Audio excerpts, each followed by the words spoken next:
Hello दोस्तों, आपका स्वागत है पीस रिसर्च क्लासेस की यूट्यूब चैनल पर। आज हम क्लास 11th के मैथ के सिलेबस एंड कंटेंट को देखेंगे और टॉपिक को भी देखेंगे, क्या क्या टॉपिक इसमें पढ़ना है क्लास 11th में। क्योंकि हमने बोला था कि क्लास 9 से लेकर क्लास 9 से लेकर क्लास 12 तक के एनसीईआरटी का सोल्यूशन कराएंगे इस चैनल पे। एनसीईआरटी के मैथ्स का सोल्यूशन कराया जाएगा इस चैनल पे। तो पहले विषय सूची को समझने के बाद, यानी कंटेंट को समझने के बाद, सिलेबस को समझने के बाद, टॉपिक को समझने के बाद तब क्वेश्चन को बताया जाएगा लाइन बाय लाइन। तो हमने पिछली वीडियो में क्लास 9th और क्लास 10th के अलग अलग वीडियो बना के वहाँ पे उसके सिलेबस को समझा दिए हैं, उसके कंटेंट को समझा दिए हैं। आज हम क्लास 11th के मैथ के सिलेबस और कंटेंट को समझेंगे कि क्या क्या इसमें पढ़ना है और क्या क्या टॉपिक है यहाँ पे। तो देखते हैं कि फर्स्ट यूनिट में यहाँ पे क्या क्या है और क्या क्या पढ़ना है, कितने यूनिट है यहाँ पे। तो देख लेते हैं यहाँ यूनिट कितने हैं। यहाँ यूनिट क्लास 11th के मैथ के सिलेबस में कितने यूनिट है? 6 यूनिट है। पहला यूनिट है सेट्स एंड फंक्शन। दूसरा यूनिट क्या है? पहला यूनिट है सेट्स एंड फंक्शन। दूसरा यूनिट है अलजेब्रा। तीसरा यूनिट है कोऑर्डिनेट ज्योमेट्री। चौथा यूनिट है मैथमेटिकल रीजनिंग। पांचवा यूनिट हो गया कैलकुलस। छठा यूनिट हो जाएगा स्टैटिक्स एंड प्रोबेबिलिटी। यानी 6 यूनिट पढ़ना है। 6 यूनिट्स में लगभग 16 चैप्टर मिलेंगे हम लोग को पढ़ने के लिए। 16 चैप्टर मिलेंगे क्लास 11th के मैथ्स में। 6 यूनिट हैं, 16 चैप्टर हैं। तो देखते हैं आखिर कौन कौन से 16 चैप्टर हैं, उस चैप्टर में क्या क्या टॉपिक हैं, ये भी देखते चलेंगे। तो फर्स्ट यूनिट में क्या है? सेट्स है और फंक्शंस है, रिलेशन एंड फंक्शंस है। तो पहले यूनिट में पहला चैप्टर क्या है? पहला चैप्टर सेट्स है। सेट्स में कौन कौन से टॉपिक को पढ़ना है? तो सेट्स में ये निम्न टॉपिक पढ़ना है। यहाँ पे जो टॉपिक दिया है इसी टॉपिक को पढ़ना है सेट्स में। तो सेट्स में पहला टॉपिक यहाँ पे सेट्स एंड दियर रिप्रेजेंटेशन है।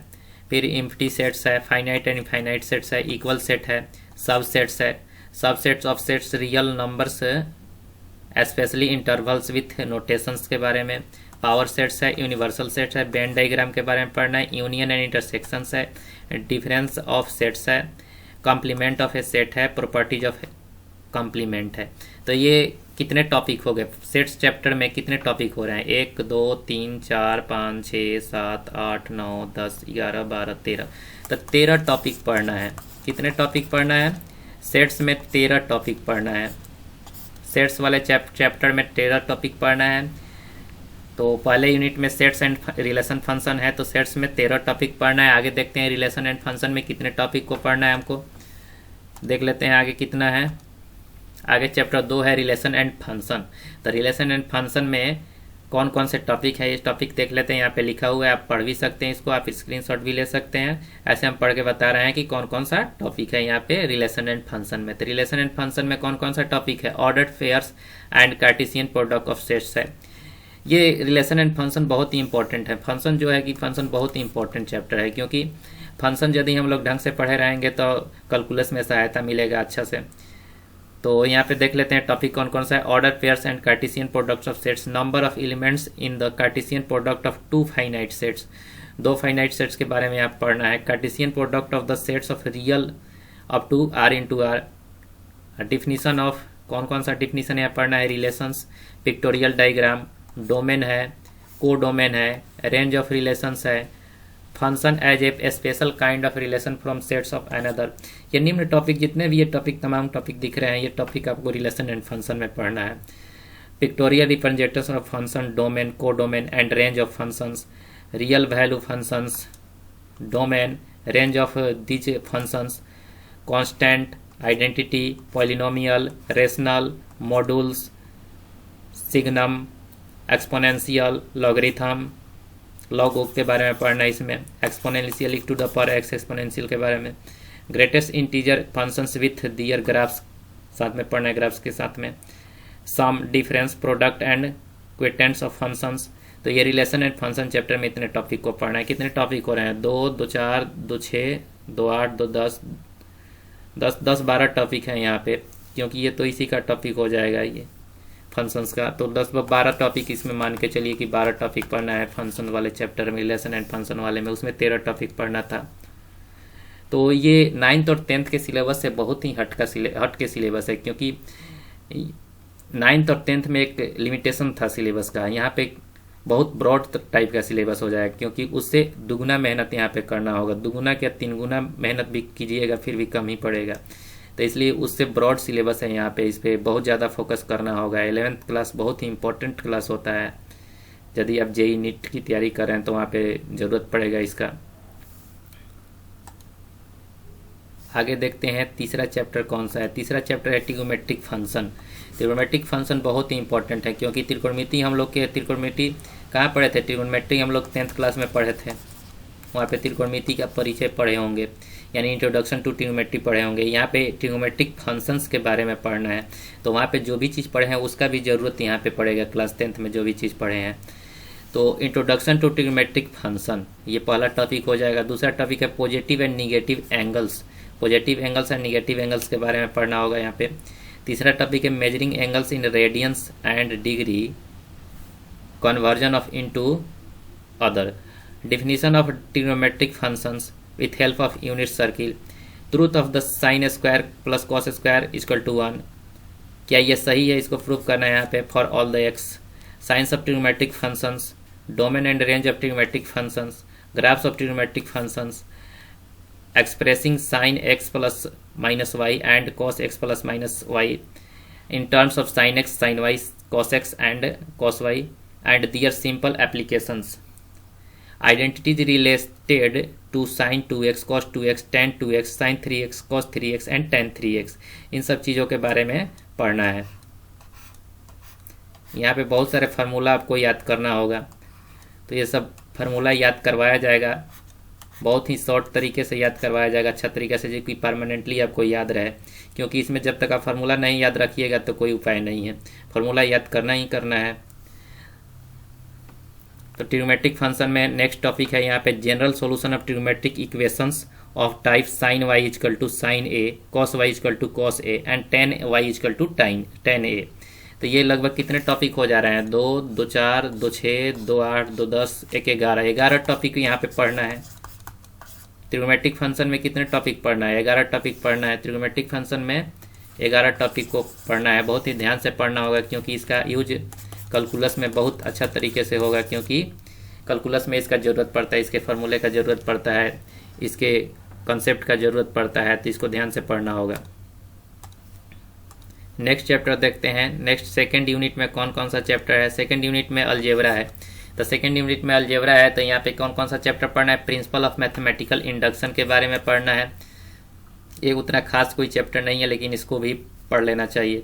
Introduction to principle of mathematical induction, process of the proof by inductions, motivating application of the method by looking natural numbers and at least inductive subset of real number, इस topic के बारे में पढ़ना है। फिर आगे है the principle of mathematical induction and simple applications.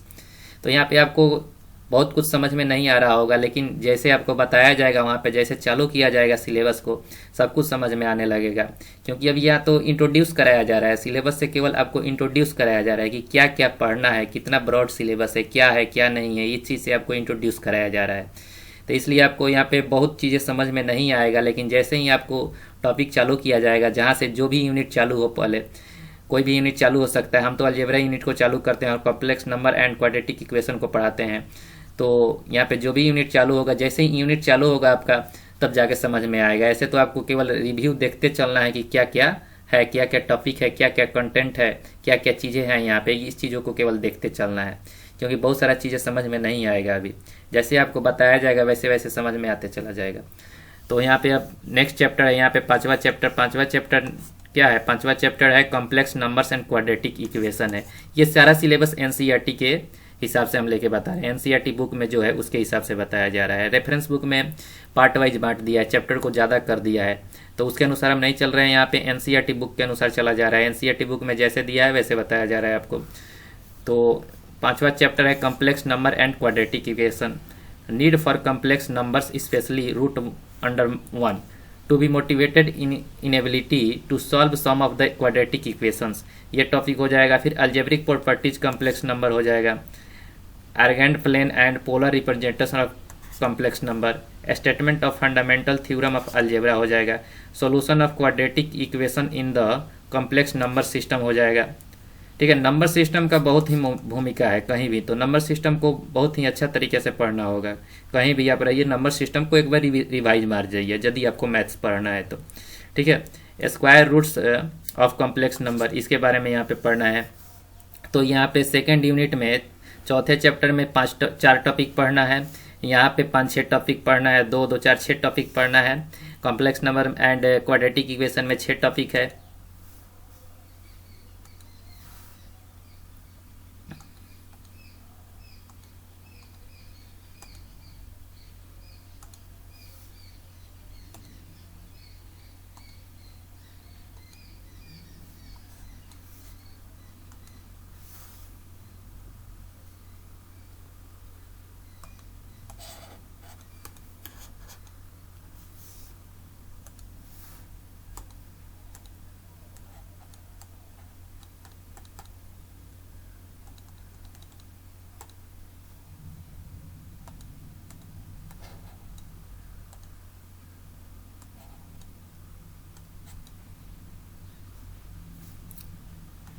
छठा चैप्टर देखते हैं, लीनियर इनक्वालिटीज है। लीनियर इनक्वालिटीज में कौन कौन सा टॉपिक पढ़ना है, इस चीज़ को देखेंगे।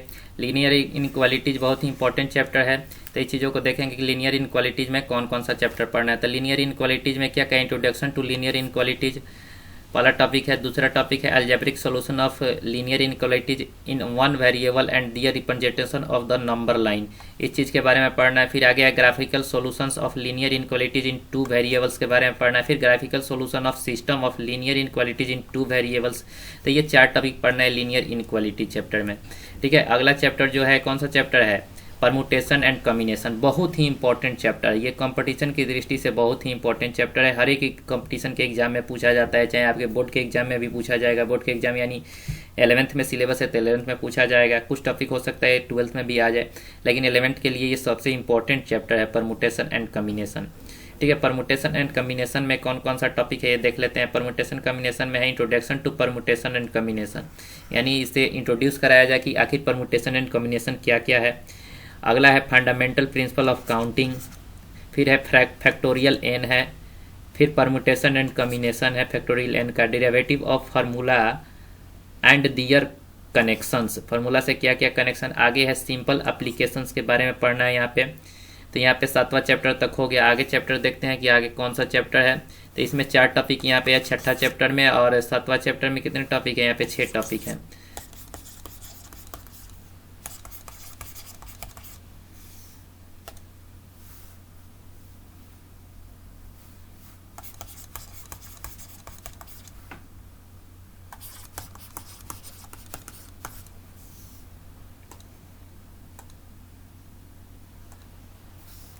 आठवां चैप्टर देखते हैं। 8वां चैप्टर क्या है, 8वां चैप्टर बाइनोमियल थ्योरम है। ये बहुत ही इंपॉर्टेंट है binomial theorem chapter.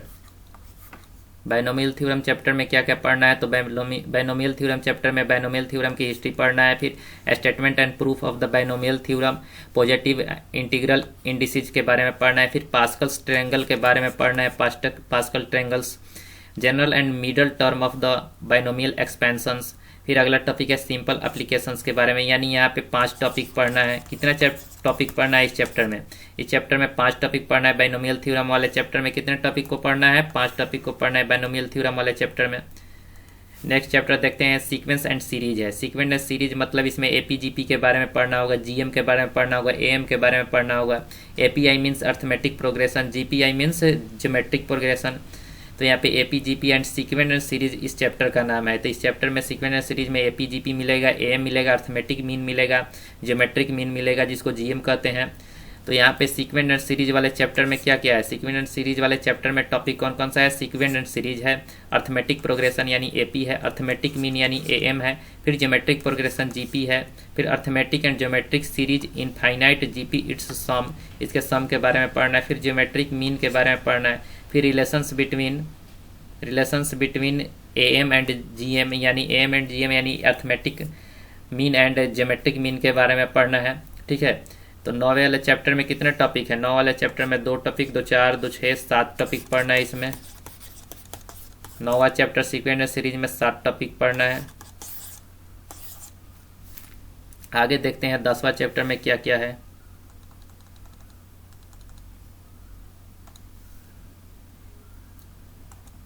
10वां chapter unit 3 है, तो यूनिट 3 कोऑर्डिनेट ज्योमेट्री है। तो कोऑर्डिनेट ज्योमेट्री में आपको क्या क्या पढ़ना है, वहाँ पे हम लोग कोऑर्डिनेट ज्योमेट्री के बारे में पढ़े थे। वहाँ पे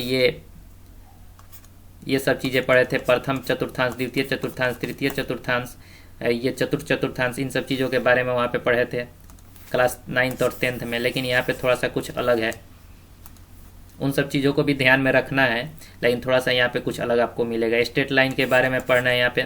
10वां चैप्टर जो है स्ट्रेट लाइन है, तो स्ट्रेट लाइन से इंट्रोड्यूस होना है, यानी इंट्रोडक्शन ऑफ स्ट्रेट लाइन। फिर है brief recall of 2 dimensional geometric from earlier classes. फिर shifting of origin, slope of line and angle between 2 lines. फिर various form of equations of a line. फिर parallel to axis, point slope form पढ़ना है। फिर point intercept form पढ़ना है। फिर 2 point form पढ़ना है। फिर इंटरसेप्ट फॉर्म पढ़ना है। नॉर्मल फॉर्म पढ़ना है। General equation of a line पढ़ना है। Equation of family lines passing through the point of intersection of 2 lines, ये सभी टॉपिक पढ़ना है वहाँ पे। Distance of point from A line, तो वहाँ पे बताया जाएगा कि कौन कौन सा टॉपिक्स इंपॉर्टेंट है, कौन कौन सा टॉपिक इंपॉर्टेंट नहीं है। बाकी आपके सिलेबस में इतना सारा टॉपिक है, इसलिए बताया जा रहा है कि आखिर आपके सिलेबस में कितना टॉपिक है, उससे आप इंट्रोड्यूस हो जाइए। अब वहाँ पे इंपॉर्टेंट क्या है, कितना आपको किस टॉपिक पे मेहनत करना है, ताकि आप कोई भी एग्जाम की दृष्टि से आप सही से कर पाएँ कोई भी चीज़। तो इसलिए टॉपिक के बारे में आपसे इंट्रोड्यूस करा दिया जा रहा है सिलेबस चालू करने से पहले। वैसे तो हम सारे क्वेश्चन को बताएंगे, सारे क्वेश्चन का सोल्यूशन बताएंगे, उसमें जो टॉपिक होगा उस टॉपिक को समझाया जाएगा। तो यहाँ पे कितने टॉपिक मिल रहे हैं, 2 3 4 5 6 7 8 9 10 11 12 13 14 टॉपिक इसमें पढ़ना है। कितने टॉपिक के बारे में पढ़ना है, 14 टॉपिक के बारे में पढ़ना है 10वां चैप्टर में, यूनिट 3 में। 11वां चैप्टर कौन सा है, कोनिक सेक्शन है। कोनिक सेक्शन में कौन कौन सा टॉपिक है ये देख लेते हैं। कोनिक सेक्शन में section of A cone, circles के बारे में पढ़ना है, इलिप्स के बारे में पढ़ना है, पाराबोला के बारे में पढ़ना है, हाइपरबोला के बारे में पढ़ना है। हाइपरबोला में क्या क्या है, a point, a straight line and a pair of intersecting lines as a degenerated case of conic sections के बारे में पढ़ना है। फिर है standard equations and simple properties of parabola, ellipse, hyperbola, standard equation of a circle के बारे में पढ़ना है। तो यहाँ पे कोनिक सेक्शन में कितने टॉपिक हैं, 1 2 3 4 5 6 7 8 9 10 टॉपिक के बारे में पढ़ना है। कोनिक सेक्शन में कितने टॉपिक हैं, 10 टॉपिक हैं। कोनिक सेक्शन में 10 टॉपिक है, ठीक है। 11वां चैप्टर है कोनिक सेक्शन, जिसमें 10 टॉपिक पढ़ना है। 12वां चैप्टर है इंट्रोडक्शन टू 3 डायमेंशनल, यानी 3D के बारे में पढ़ना है। 3D के बारे में पढ़ना है, तो 3D में कौन कौन सा है, 3 डायमेंशनल ज्योमेट्री से इंट्रोड्यूस होना है। फिर coordinate axes and coordinate planes in 3 dimensions. फिर कोऑर्डिनेट्स ऑफ ए पॉइंट। फिर डिस्टेंस बिटवीन 2 लाइन्स, या 2 पॉइंट्स। सेक्शन फार्मूला, इसमें सेक्शन फार्मूला इंपॉर्टेंट है। सेक्शन फार्मूला की चर्चा आपको क्लास 10th में एक बार मिला होगा, लेकिन यहाँ पे अच्छा तरीके से पढ़ना है सेक्शन फार्मूला के बारे में। तो यहाँ पे इंट्रोडक्शन टू 3D में कितना टॉपिक है, 3D में 5 टॉपिक है।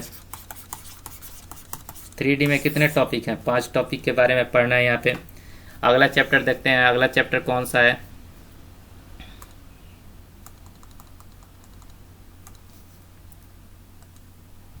अगला चैप्टर है लिमिट्स एंड डेरिवेटिव्स। ये चौथा यूनिट है जो कि कैलकुलस है। तो कैलकुलस में लिमिट्स एंड डेरिवेटिव्स है चौथे यूनिट में।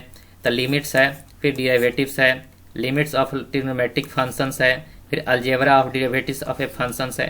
तो ये कैलकुलस यहाँ पे कोई खास नहीं है, लेकिन इसको पढ़े रहेंगे तो क्लास 12th में जो है कि सबसे इंपॉर्टेंट भूमिका निभाएगा, क्योंकि क्लास 12th में आपको कैलकुलस ही पढ़ना है सबसे ज़्यादातर, और कैलकुलस से ही ज़्यादातर क्वेश्चन आता है। इसलिए क्या करना है, कैलकुलस को सबसे ज़्यादा ध्यान देना है। कैलकुलस सबसे इंपॉर्टेंट चैप्टर है, तो यहाँ पे कैलकुलस से थोड़ा सा इंट्रोड्यूस हो जाना है। लिमिट्स और डेरिवेटिव्स के बारे में पढ़ के, लिमिट्स एंड कंटिन्यूटी के बारे में पढ़ के इसमें मिलेगा। लिमिट्स एंड कंटिन्यूटी, डेरिवेटिव्स, ये सब सारी चीज़ें इसमें मिलेगा।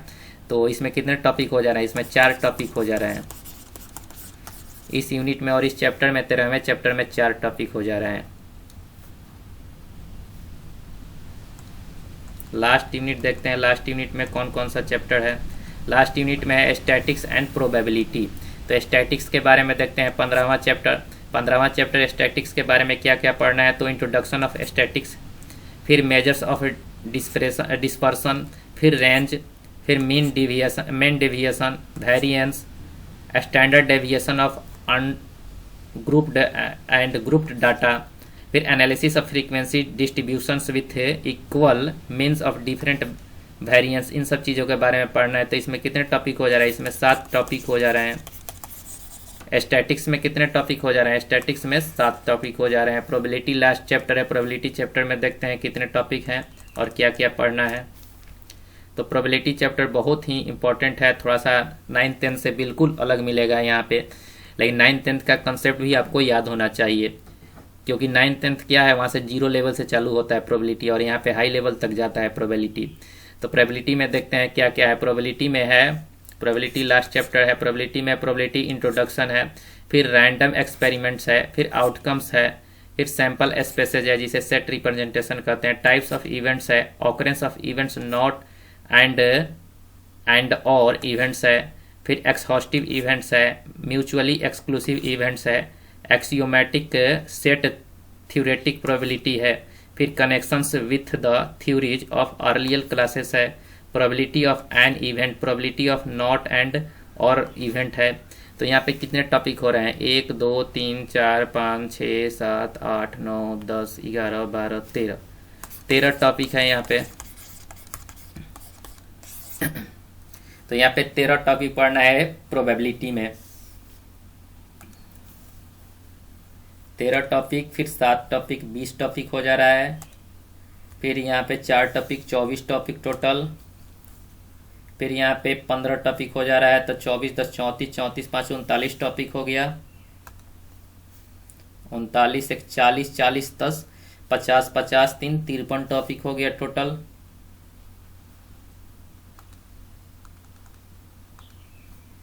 53 7 60 टॉपिक हो गया, 65 हो गया, 60 5 65 टॉपिक हो गया टोटल, 65 10 75 टॉपिक,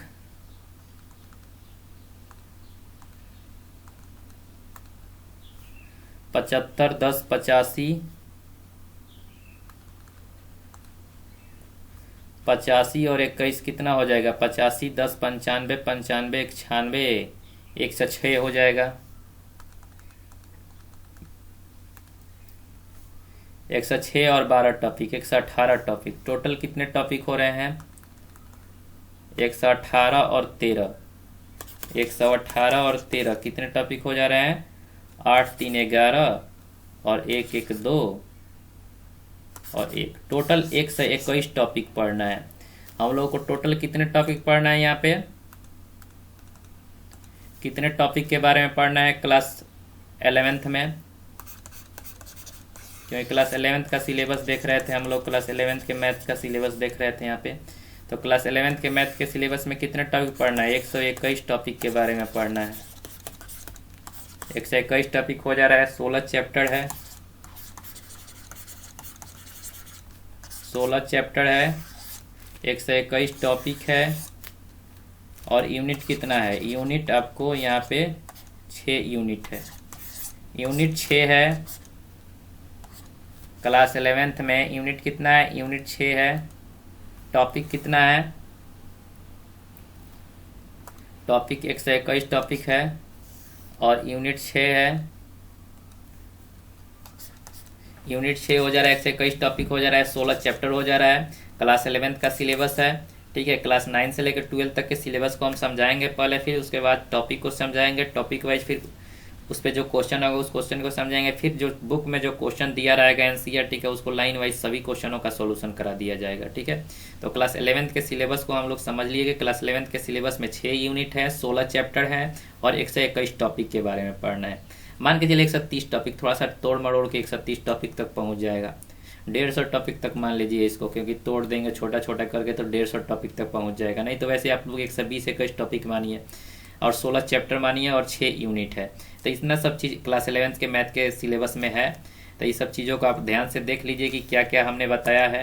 एक बार आप ध्यान से देख लीजिए, यूनिट है, ये फर्स्ट यूनिट है, फर्स्ट यूनिट में क्या क्या है, ये सेकंड यूनिट, फर्स्ट यूनिट का ही है सेकंड चैप्टर,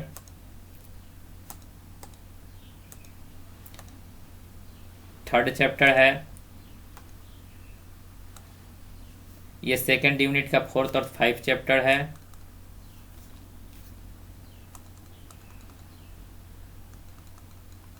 आगे देखते हैं आगे क्या है, ये 6th चैप्टर और 7th चैप्टर है सेकेंड यूनिट का ही, या थर्ड यूनिट में कोऑर्डिनेट ज्योमेट्री का कौन कौन सा चैप्टर है, स्ट्रेट लाइन है, फिर उसके बाद कॉनिक सेक्शन है, इंट्रोडक्शन ऑफ 3D है यानी 3 डायमेंशनल ज्योमेट्री है, फिर कैलकुलस है, fourth unit limits and derivatives है, फिर अगला यूनिट जो है स्टैटिक्स एंड प्रोबेबिलिटी का है, जिसमें स्टैटिक्स एक अलग चैप्टर है और प्रोबेबिलिटी एक अलग चैप्टर है। तो ये सब चीज़ें क्या है, क्लास 11th के मैथ के सिलेबस में है। मैथ के सिलेबस में 16 चैप्टर है, 16 चैप्टर हो जाएगा, 121 टॉपिक है और 6 यूनिट है। मैथ में कितने क्या है, 6 यूनिट है, 16 चैप्टर है, 121 टॉपिक है। ये क्लास 11th का सिलेबस है। ठीक है, क्लास 11th के सिलेबस में ये सब चीज़ें आपको पढ़ना है। तो क्लास 9th और 10th में जो आप लोग मेहनत किए थे उससे लगभग 2 गुना 3 गुना अधिक मेहनत करना पड़ेगा क्लास 11th के लिए। यदि आप मैथ लेते हैं तो इतना आपको मिनिमम कम से कम मैथ्स पे आपको 4 घंटा से 5 घंटा देना होगा। 4 आवर से 6 आवर मान के चलिए, इतना आपको समय देना होगा, तभी जाके मैथ्स क्लियर होगा। क्योंकि बिल्कुल कुछ ऐसे चैप्टर हैं जो कि बिल्कुल हटके हैं, उस चैप्टर से बिल्कुल मैचिंग ही नहीं है। जो क्लास 9th और 10th में हम लोग पढ़े थे उससे बिल्कुल अलग है। तो बिल्कुल अलग है तो बिल्कुल अलग भी पढ़ना होगा आपको, बिल्कुल अलग भी मेहनत करना होगा, अच्छा तरीके से मेहनत करना होगा, ज़्यादा मेहनत करना होगा एनर्जेटिक वे में, और कंसेप्चुअल समझना होगा कोई भी चीज़ को, तभी जाके ये क्लियर होगा 11th। यदि आपका 11th क्लियर रहेगा तो 12th करने में बहुत ही आसानी होगा, क्योंकि 12th का सिलेबस भी कोई छोटा मोटा सिलेबस नहीं है, वो भी ब्रॉड एक सिलेबस है, वो भी एक लंबा सिलेबस है। ठीक है, तो आप लोग 11th के सिलेबस को इंट्रोड्यूस कीजिए, लिख लीजिए, रोक रोक के आप लिख सकते हैं, कॉपी पेन लेके लिख सकते हैं, या स्क्रीनशॉट लेके उसको आप आराम से लिख सकते हैं। लिखिए जरूर, कोई भी चीज़ को लिखिए, क्योंकि लिखने से क्या होगा, आपको कोई भी चीज़ याद रहेगा ज़्यादा देर तक। ठीक है, तो हम लोग ने आज क्लास 11th के सिलेबस को समझा और उसके टॉपिक को समझा। ठीक है, जय हिंद।